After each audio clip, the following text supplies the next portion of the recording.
বন্ধুরা, এই ঠান্ডায় কিন্তু হাত পা নড়ছে না কারো। কিন্তু এখন তো পিঠে পুলি খাওয়ার সময়। কি করব, তাই আমি খুব শর্টেই একটা পিঠে বানিয়ে নিলাম।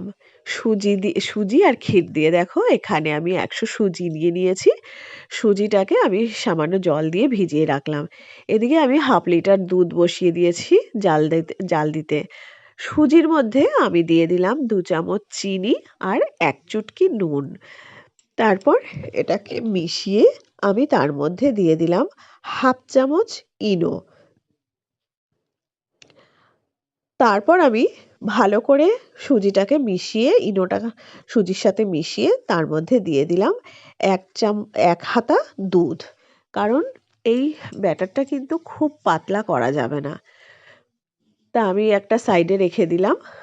এটাকে দুধ দিয়ে মিশিয়ে এর মধ্যে দেখো, দুধটা কিন্তু আমি যে গ্যাসে বসিয়েছি ক্ষীরের জন্য, সেই দুধটাও কিন্তু অনেকটা ঘন হয়ে গেছে।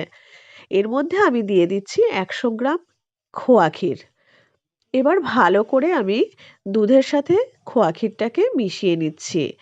তার মধ্যে আমি এবার দিয়ে দিচ্ছি নতুন গুড়। কারণ বন্ধুরা, এই শীতকালে কিন্তু এই গুড়ের জন্যই কিন্তু আমাদের সবার বাড়িতে পিঠে পায়েস পুলি হয়। ব্যাস, গুড়টা দিয়ে দিয়েছি। বাহ! গুড়টার খুব সুন্দর কিন্তু গন্ধটা বেরোচ্ছে। ক্ষীরটাও প্রায় হয়ে গেছে। আমি তার মধ্যে দিয়ে দিলাম 1/2 চামচ এলাচ গুঁড়ো। ব্যাস, এবার ক্ষীরটা পুরো তৈরি হয়ে গেছে। আমি একটু পাতলাই রেখেছি, কারণ এটা ঠান্ডা হলে কিন্তু আরেকটু জমে যাবে। এই ক্ষীরটাকে আমি ঠান্ডা হয়ে গেলে রোল করে নিলাম।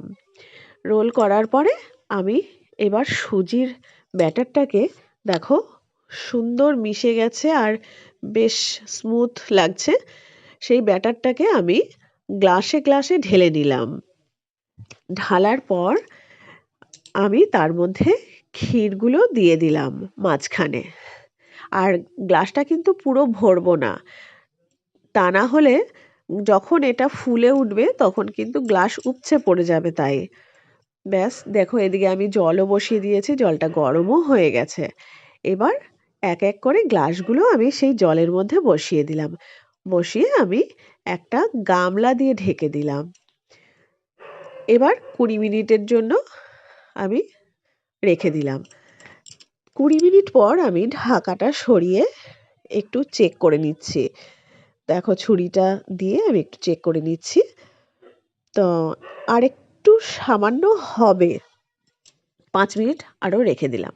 এবার 5 মিনিট পর আমি গ্লাসগুলো নামিয়ে নিলাম গ্যাসটা অফ করে দিয়ে।